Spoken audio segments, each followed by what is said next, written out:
아멘. 예수님과 제자들이요, 안식일에 밀밭 사이를 걸어갔습니다.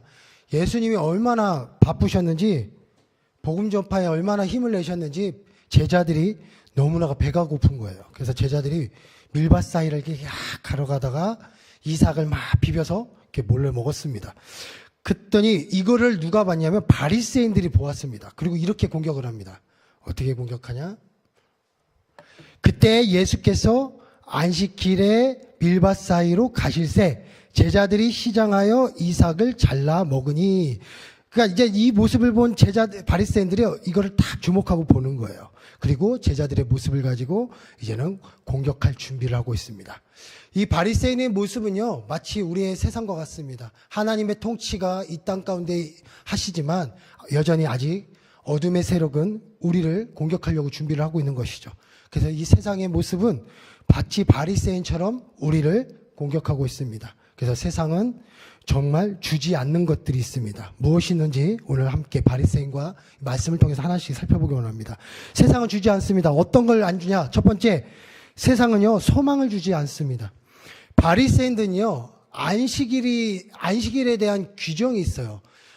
그 레위기나 신명기의 말씀을 가지고도 규정을 하지만 그들이 가지고 있는 미시나, 그러니까 성경에 보면 장로들의 유전, 장로들의 전통이라고 쓰여져 있는 것들이 있거든요.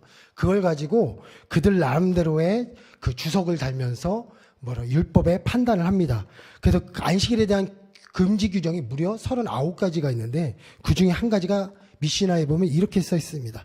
안식일에 어린 양이 한 입에 넣을 만큼의 이삭을 잘라 취하는 것도 죄가 된다.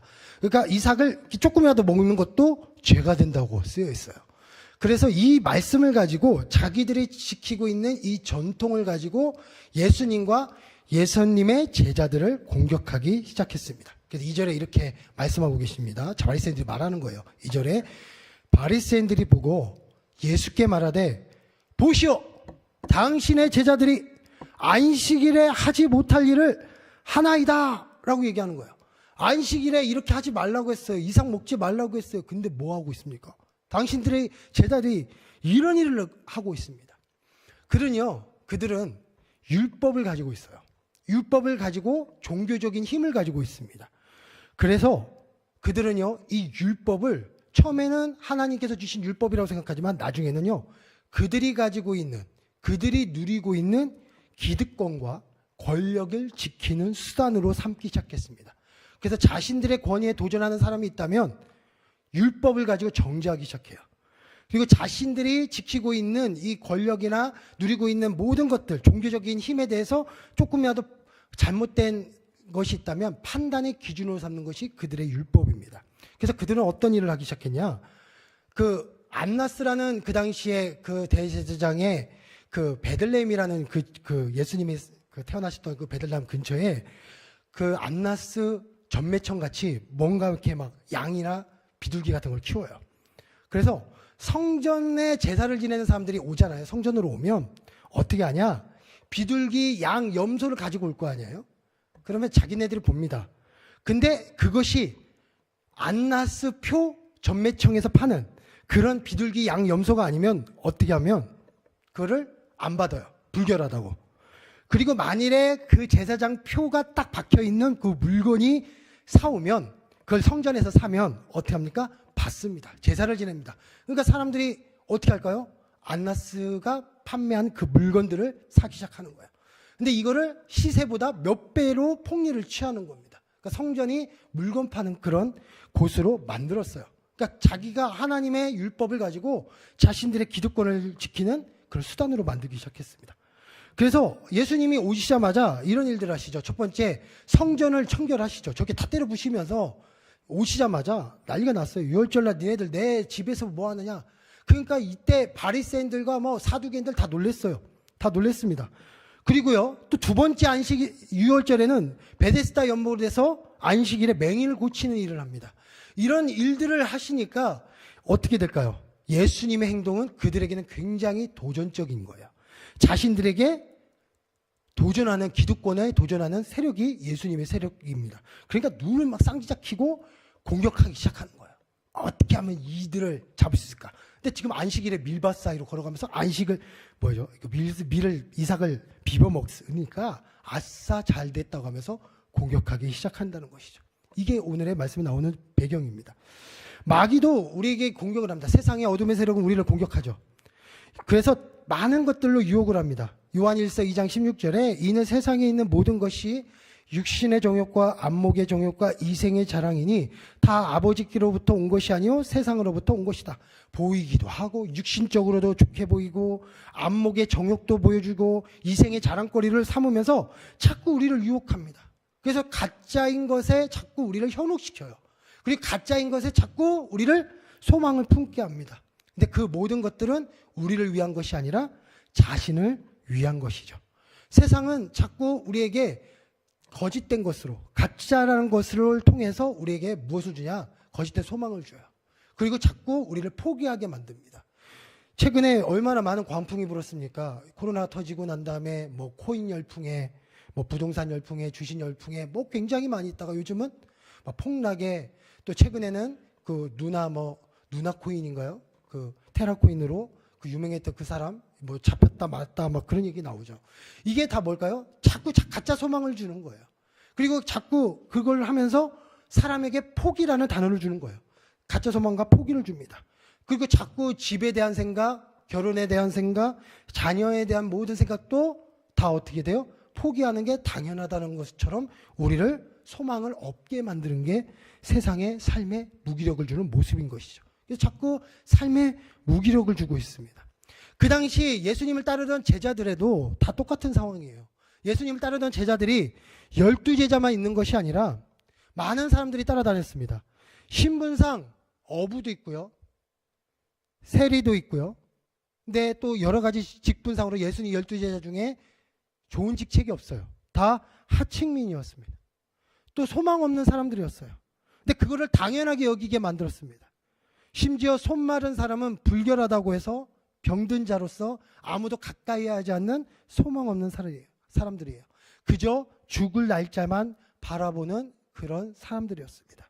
얼마나 소망이 없을까요? 근데 세상은 이런 사람들에게, 바리새인들은 소망을 주지 않았습니다. 오히려 정죄만 하고 포기하게 만들 뿐입니다. 두 번째로 세상은요, 생명을 주지 않습니다. 9절에 보면, 9절에 보니까 9절의 말씀에 거기에서 떠나 그들의 회당에 들어가시니 한쪽 10절에 한쪽 속 마른 사람이 있는지라 사람들이 예수를 고발하려 하여 물어 이르되 안식일에 병 고치는 것이 옳으니까, 이렇게 얘기해요. 바리새인들이요, 예수님을 테스트하기 시작해요.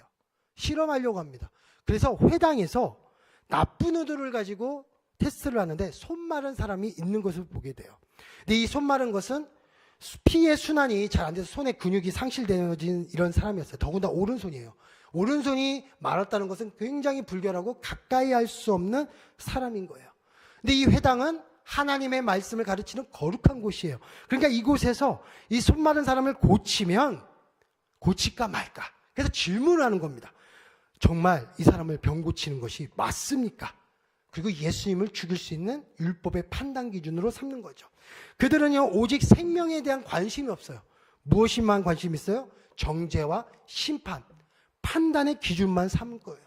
남을 꾸짖기 위한 수단으로 율법을 삼기 시작했습니다.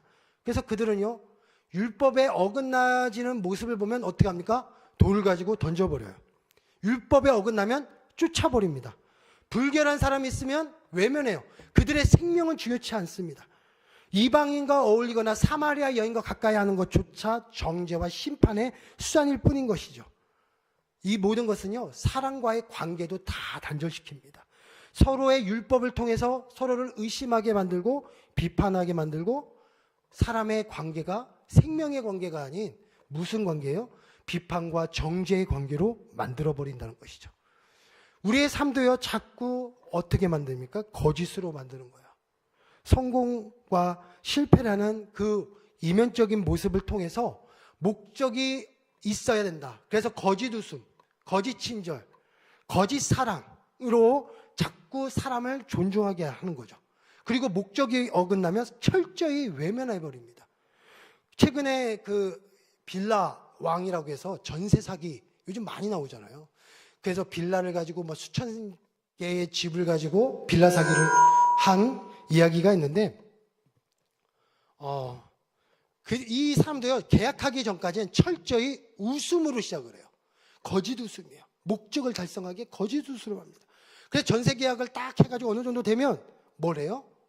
그다음부터는 철저히 외면을 해버려요.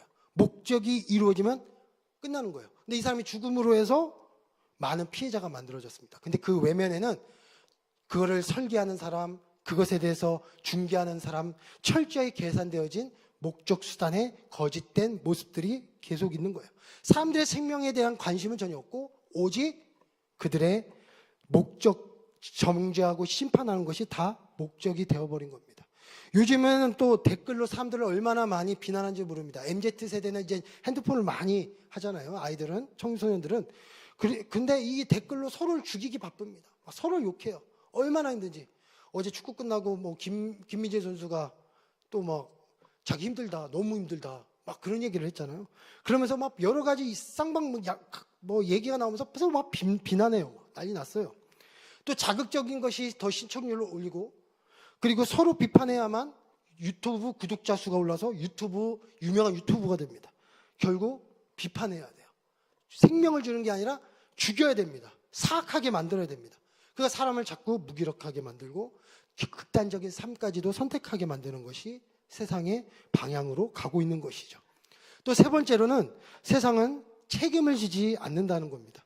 14절에 보니까 바리새인들이 나가서 어떻게 하여 예수를 죽일까 의논하거늘, 바리새인들은요 예수님을 제대로 보지 못했어요. 오직 그들이 가지고 있는 사내들인 공의회, 아니면 그들이 가지고 있는 회당의 종교적 권위를 가장 높게만 생각했습니다.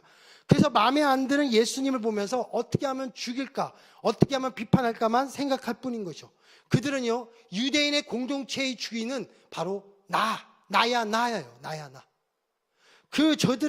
저 사람들이 주인이 아니라 오직 나입니다. 그래서 안식이라는 율법을 통해서 자신의 주인권이 방해받는 것을 너무나 싫어했습니다.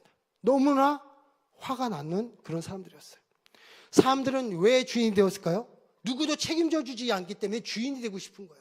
책임을 지지 않으니까 내가 주인이 돼서 누리려고 하는 거예요. 내가 보호받으려고 하는 거예요. 그래서 더욱더 주인이 되려고 합니다.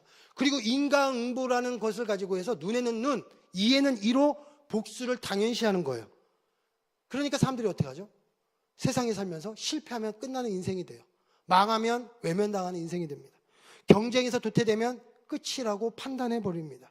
더 떨어지지 않도록 더 노력하려고 경쟁이 치열해지고 있는 것이죠. 실패하려고 하니까 두렵습니다. 그래서 실패하지 않으려고 속이는 것이 지금의 삶의 모습들 방향으로 가고 있는 것이죠. 바리새인들도 처음엔 그러지 않았습니다. 그렇지만 그들이 하나님을 사랑하기 위해서 율법을 하다가 나중에는 책임당하지 않고 결국 자신이 주인이 되기 위해서 율법을 왜곡시켜버렸어요. 형식화되기 시작했습니다. 거짓 신앙이 되어버린 것이죠. 세상은 이렇게 소망을 주지 않고 바리새인들은 소망을 주지 않았습니다. 바리새인들은 그들에게 어떤 생명도 주지 않았습니다. 바리새인들은 책임을 지지 않았습니다. 마찬가지죠. 이 마귀의 세상은 우리에게 어떤 소망도 주지 않죠. 어떤 생명도 주지 않죠. 어떤 책임도 져주지 않고 우리를 자꾸 파멸시키려고 우리를 방향을 틀어간다는 것이죠. 그때 바로 예수님이 우리 가운데 오신 겁니다. 그렇다면 예수님께서는 우리에게 무엇을 주시는가? 예수님께서는 우리에게 어떠한 메시지를 주시는가? 말씀을 주시는가? 우리가 예수님의 메시지를 통해서 이 세상이 주는 그것을 보는 것이 아니라 바로 예수님이 주시는 이 말씀을 붙잡는 우리 모두 성도님 되시길 축복드리겠습니다. 첫 번째로 예수님께서는 나에게 소망을 주신다는 겁니다. 예수님께서 부르신 제자들의 직업이 어떠합니까? 어부도 있어요. 그리고 농사하는 사람들도 있어요. 열심당원, 그리고 세리 낳고 천대받는 사람들이에요. 그들이 살고 있는 지역은 갈릴리 지역이었습니다.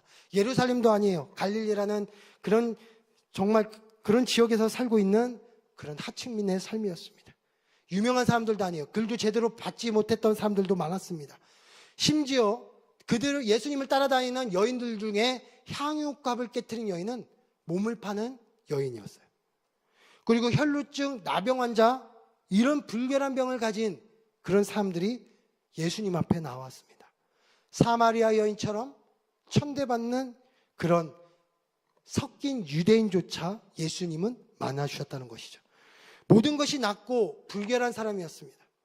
율법을 기준으로 보면 절대 만나서는 안 되는 그런 사람들을 예수님은 제자 삼으시고 하나하나 만나셨다는 사실인 것이죠. 마태복음 12장 18절에 예수님께서 이렇게 말씀을 이사야를 통해서 말씀하시는데, 보라 내가 택한 종 곧 내 마음에 기뻐하는 바 내가 사랑하는 자로 다 내가 내 영을 그에게 줄 터이니 그가 심판을 이방에 알게 하리라. 그는 다투지도 아니하며 들레지도 아니하리니 아무도 길에서 그 소리를 듣지 못하리라. 20절 상한 갈대를 꺾지 아니하며 꺼져가는 심지를 끄지 아니하시기를 심판하여 이길 때까지 하리니 또한 이방들이 그의 이름을 바라리라. 상한 갈대를 꺾지 아니하시고 꺼져가는 심지를 끄지 아니하시는 예수님이신 거예요. 갈대가 상한 그 상해지고 있는 그 갈대를 꺾지 않으시고 꺼져가고 있는 그 심지 같은 사람들을 끄지 않으시며 예수님이 다시 오실 그 심판의 그날까지 끝까지 그들을 꺾지 않으시고 돌보시는 그 하나 예수님. 이방들이 그의 이름을 바라볼 때까지 그때까지 기다리시는 그 예수님. 바로 그 예수님이 지금 그들을 만나주시고 찾아오셨다는 것이죠. 다시 일어날 수 있게 하시고 새로운 소망을 찾게 하시는 예수님입니다. 제자들은요, 소망이 없었어요. 그냥 살아가는 인생이었어요. 그들에게는 한 줄기 빛도 없었습니다. 그러나 누구를 만나서? 예수님을 만나서 소망을 가지고 게 되었고 빛을 얻게 되었고 세상이 줄 수 없는 평안과 그 사랑으로 그들은 나갈 수 있었다는 것입니다. 제가 이제 청소년 사역을 막 하면서 보면 많은 아이들이 그 꿈도 없이 살아가는 아이들이 많아요. 그런데 수련회나 예수님을 만나면서 꿈을 얻는 친구들도 굉장히 많이 보게 됩니다. 바로 예수님을 만나면 소망을 보게 되고 내가 삶의 목적을 가지기 때문에 소망을 얻는 거예요. 삶의 목적이 없는 친구들에게 예수님을 만나니까 소망을 갖게 되는 거예요. 왜? 목적이 생기니까. 저도요, 옛날에 꿈이 가수였습니다. 제가 가수였어요. 제가 만약 슈퍼스타는 좀 오래됐죠. 요즘 미스터 트롯 나왔으면 저도 그냥 한 번씩 꺾어서 저도 나갔을 텐데 지금이라도 나가서 뭐 안동역이라도 한 곡 불러드려야 되는데 저희 노래 실력으로서는 좀 꿈을 꿀 수가 없었습니다. 그런데 예수님을 통해서 저는 가수의 꿈을 이루어 살고 있습니다. 최소한 금요일날 120명의 성도님을 앉혀놓고 제가 노래를 부르잖아요. 제가 가수예요. 주님의 가수. 아멘. 예. 주일날 저는 유튜브를 통해서도 많은 사람들에게 제 노래를 알리고 있습니다. 제가 노래를 부르고 있습니다. 제 노래 실력은 꿈을 꿀 수 없지만 누굴 통해서? 예수님을 통해서 그 소망을 품고 있습니다. 제가 하기 싫어도 계속하고 있습니다. 왜? 예수님께서 소망을 주시니까요. 제가요, 아이들하고 막 이야기를 하다 보면 막 시드니 오페라 하우스 같은 게 보이는 거예요. 이게 막 여행 요즘 많이 나오잖아요. 그러면 야, 아빠 저기 가봤다 하면 우와. 근데 가보면 더러워. 막 이런 얘기를 해요. 막 가면 막 타일 있고. 야, 또 왔더니 중국에 가니까 저기 막 그 고수는 음식들 막 연예인들이 먹잖아요. 그러면 야, 아빠 그거 막 먹었다. 옛날에 못 먹었는데 지금은 잘 먹는다. 막 그렇게 자랑을 해요.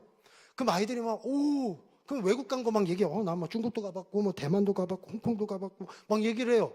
근데 다 대부분 보니까 단기 선교, 미국 비전 투어, 호주 힐송 컨퍼런스 다 이런 걸로 간 거예요. 예수님 따라다니다 보니까 아이들에게 자랑할 수 있는 이 소망을 자꾸 주는 거예요. 누굴 통해서? 예수님을 통해서. 제 여권에 도장이 찍히더라고요. 그게 뭡니까? 예수님을 바라보니까 생각지 못했던 소망들이 열리는 거예요. 우리 이 한국 기독교 역사상 여성들이 100년 전만 해도 얼마나 천대받았습니까? 근데 여성들이 교육 기회를 받고 이 세상 가운데 사회운동을 할 수 있게 되고 여성들이 사회적 진출을 할 수 있었던 이유는 누구 때문이에요? 바로 그리스도. 예수님 때문에 소망을 품게 되고 교육의 기회가 생기기 시작했고 의학적 진로가 되고 교육을 받으니까 여성이 사회적 진출을 하면서 지금 나갈 수 있는 문들이 다 열린 거예요. 누굴 통해서? 예수님을 통해서. 이게 예수님인 겁니다. 근데요, 예수님께서는 소망만 주지 않습니다. 소망으로 이룰 수 있도록 선물도 주신다는 것이죠.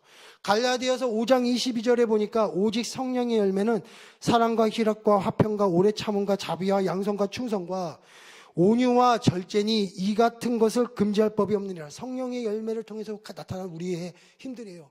예수님을 통해서 소망을 얻는 것뿐만 아니라 소망을 이룰 수 있는 인내력도 필요하죠. 자비도 필요하죠. 온유도 필요해요. 많은 것들이 필요합니다. 근데 누구를 통해서? 성령님을 주심을 통해서 우리가 소망을 가지고 나갈 수 있는 그 힘도 우리에게 주시는 겁니다. 은사도 주시죠. 그게 바로 우리 예수님인 겁니다. 그리고 예수님을 통해서 우리가 또 얻는 것은 무엇입니까?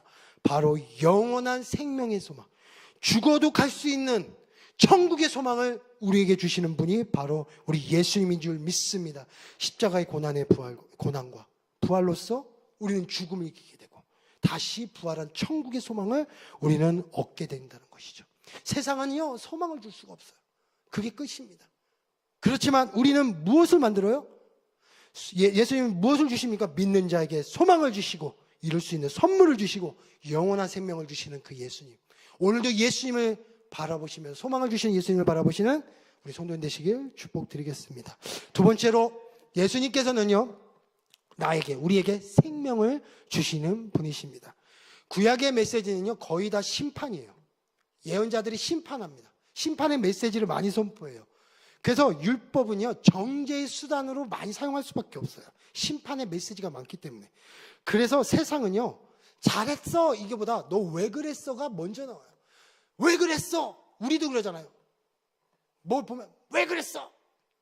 잘했어 보다 왜 그랬어? 제가 아이들이 뭘 하면 왜 그랬어? 이게 먼저 나올 때가 많습니다. 근데 예수님은 어떻게 말해요?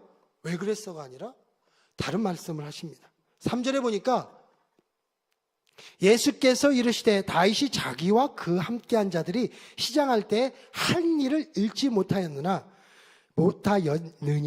그가 하나님의 전에 들어가서 제사장 외에는 자기나 그 함께한 자들이 먹어서는 안 되는 진설병을 먹지 아니하였느냐? 다윗이요, 사울에게 쫓김을 당했습니다. 죽을 수 있는 위기가 생겼어요. 다윗이 뭐 천천히요 만만히요 하고 인기 폭발하니까 사울이 질투해서 죽이려고 한 거예요. 그때 요나단이 구해줍니다. 그래서 요나단이 도와줘서 도망을 치는데 너무 배가 고픈 거예요, 일행들이. 그때 하나님의 어떤 회막 같은 곳에 들어갔는데 제사장 아히멜렉이 다윗에게 떡을 줘요. 근데 이 떡이요, 제사장의 떡이에요. 이거는 제사장 외에는 먹으면 안 되는 떡입니다. 근데 그 떡을 줘요. 그리고 그 떡을 먹게 합니다. 모세 율법에는 어긋나는 건데 다윗의 그렇게 떡을 먹은 거의 행위에 대해서는 바리새인들이 정죄하지 않아요. 율법에서 정죄를 하지 않습니다. 잘했다, 뭐 이렇게 얘기해요. 그래서 5절에 어떻게 말씀하시냐면, 또 안식일에 제사장들이 성전 안에서 안식을 범하여도 죄가 없음을 너희가 율법에서 읽지 못하였느냐? 그러니까 원래 안식일의 율법이 안식일을 거룩히 지키라라는 그런, 어떻게 보면 하나님과의 관계적인 측면에서 나오는 그 율법의 말씀인데, 이걸 어떻게 바꿨냐면요, 다윗이 한 것에 대해서는 원래 정죄하지 않았던 그 말씀들이 나중에는 어떻게 바뀌냐면 미시나와 장로들의 유전을 통해서 바뀌는 거예요. 39가지로 바뀌면서 그들이 기득권을 도전하는 사람들을 억제하는 정죄 수단으로 바꾸면서 형식화된 거예요. 생명이 아닌 전혀 엉뚱한 방향으로 율법을 만들어가고 있었던 것이 바리새인들이었습니다. 전혀 막 형식화되는 거예요. 자꾸 사랑이 없고 생명이 없는 율법으로 만든 겁니다. 그래서 예수님이 말씀하시는 겁니다. 율법의 의미를 모르는 너희들아, 꾸짖는 겁니다. 어떤 계명을 지켜야 됩니까? 하니까 예수님이 이렇게 말씀하셔요. 예수께서 너희에게 이르시되 내 마음을 다하고 목숨을 다하고 뜻을 다하여 주 너의 하나님을 사랑하라 하셨으니 이는 첫 번째 계명이요, 둘째도 그와 같으니 내 이웃을, 예수께서 이르시되 내 이웃을, 예수께서 이르시되 내 마음을 다하고 목숨을 다하고 뜻을 다하여 주 너의 하나님을 사랑하라 하셨으니 이는 첫째 계명이요, 둘째는 그와 같으니 내 이웃을 내 자신과 같이 사랑하라. 그래서 하나님께서 말씀하시는 거예요. 예수님께서 율법의 본질은 하나님을 사랑하게 하고 이웃을 사랑하는 것이다. 나는 율법을 폐하러 온 것이 아니라 예수님께서는 완성하러 오신 것이다. 그래서 너희들은 하나님을 사랑하고 그리고 내 이웃을 내 몸과 같이 사랑하라. 사랑함으로써 무엇이 되라? 생명을 살리는 너희가 되라. 그래서 이 기독교 공동체는 서로가 사랑함으로써 어떻게 되는 거예요? 서로 생명을 살리는 거예요. 그래서 우리가 사랑해서 그 사람을 살리고, 저 사람을 사랑함으로써 그 사람을 살리고, 이것이 예수님이 가지고 있었던 그 메시지의 본질인 겁니다. 그 율법의 본질인 거예요.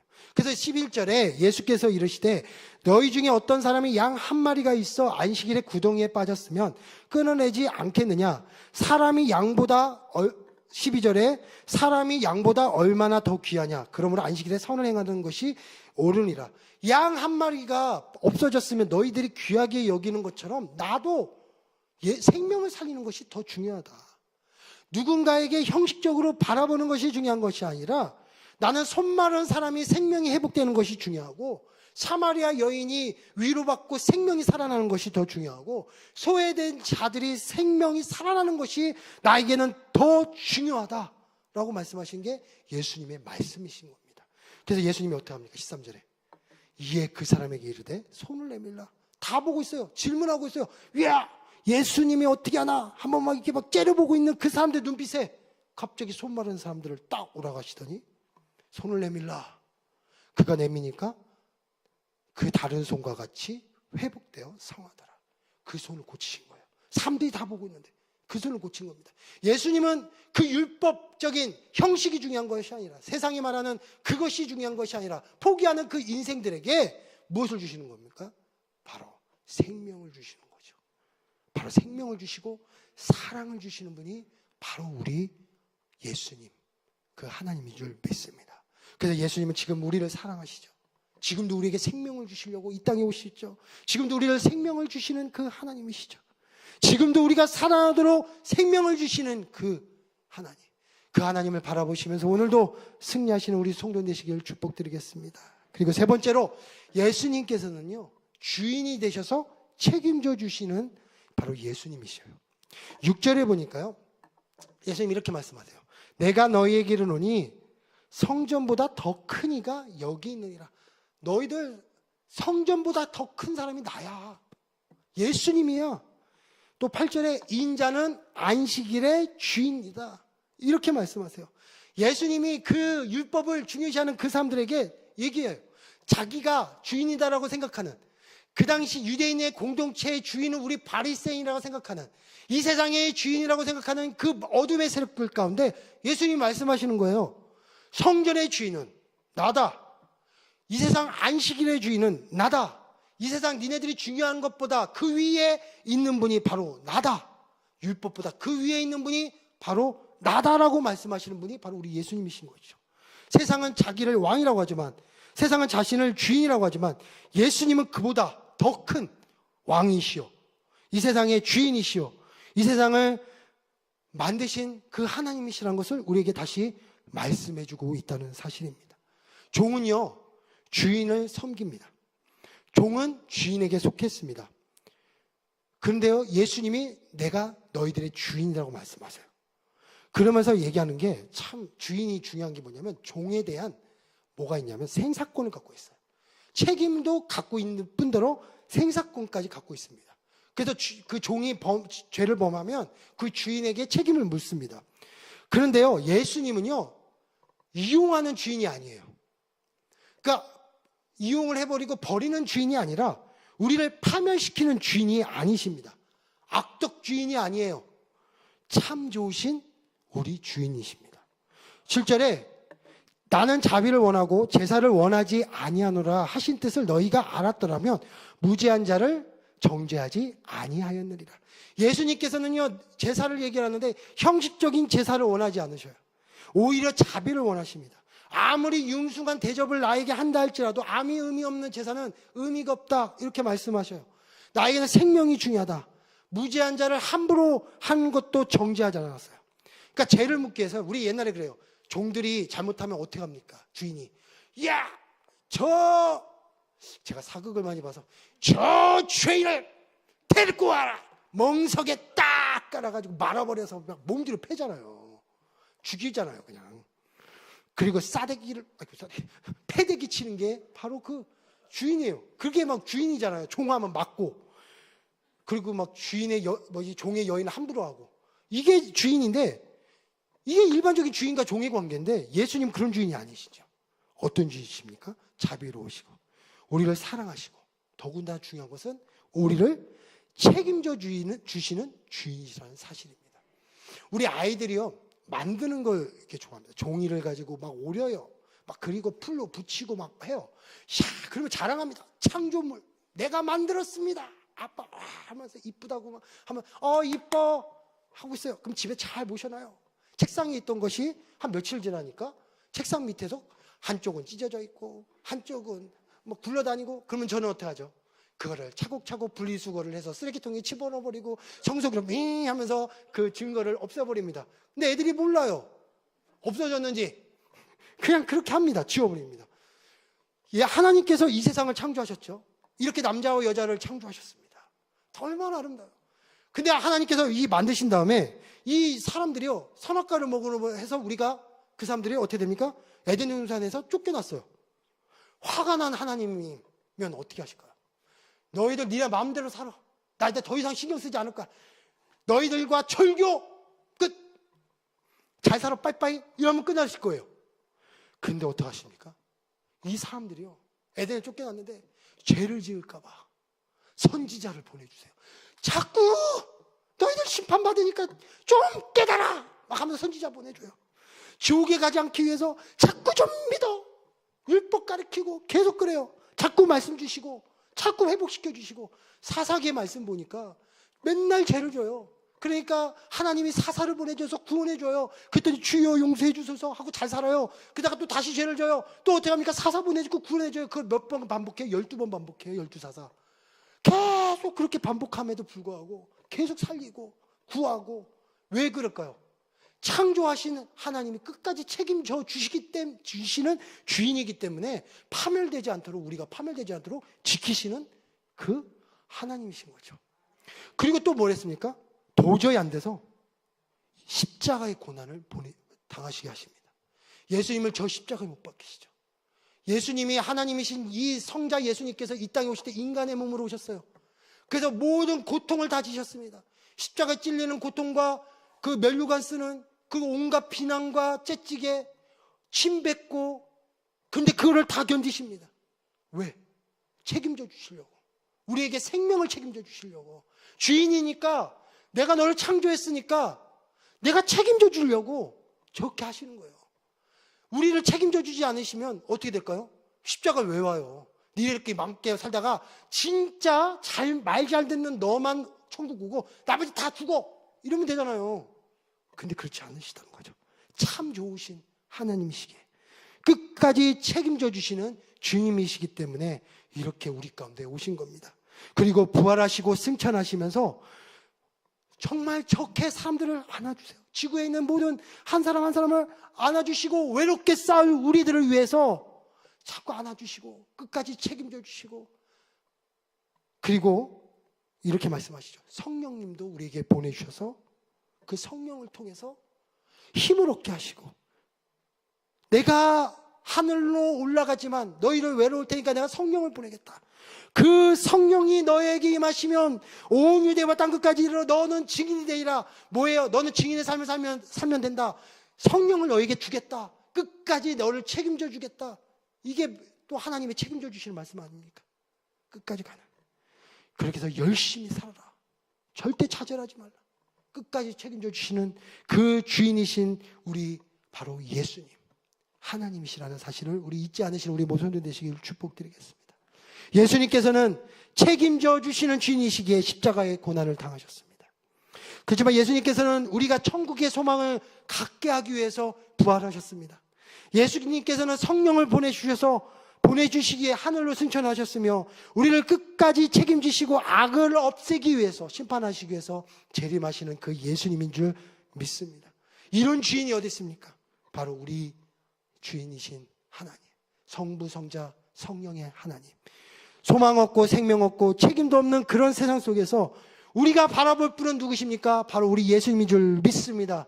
소망 주시고 생명 주시고 책임져 주시는 그 주님을 오늘도 바라보시면서, 이 고난주간을 바라보시면서 주님 앞에 승리하시고 바라보시며 나아가는 우리 모든 성도님 되시기에 축복드리겠습니다. 어떠한 삶의 좌절의 순간에도 낙심하지 말고 소망 주시고 생명 주시고 책임져 주시는 그 주님을 오늘 바라보시는 우리 모든 성도님 되시기에 축복드리겠습니다. 기도하겠습니다.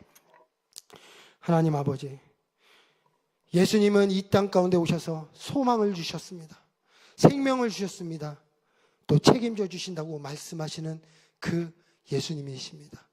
세상은 자꾸 바리새인처럼 우리를 소망이 없게 만들며 포기하게 만들고 정죄하게 하고 심판하게 하고 자꾸 우리를 외면하고 있는 그런 순간들이 너무나 많이 있지만 하나님은 그렇지 않으셨습니다. 우리를 끝까지 책임져 주시고 우리를 끝까지 인도해 주시고 소망 주시고 우리를 사랑하시는 그 생명의 하나님인 줄 믿습니다. 그 주님을 오늘도 바라보며 좌절하지 않고 오직 주님 안에서 승리하는 우리 모든 성도님들 한 분 한 분 될 수 있도록 인도하여 주시옵소서. 감사와 영광 돌리며 예수님의 이름으로 기도드렸습니다.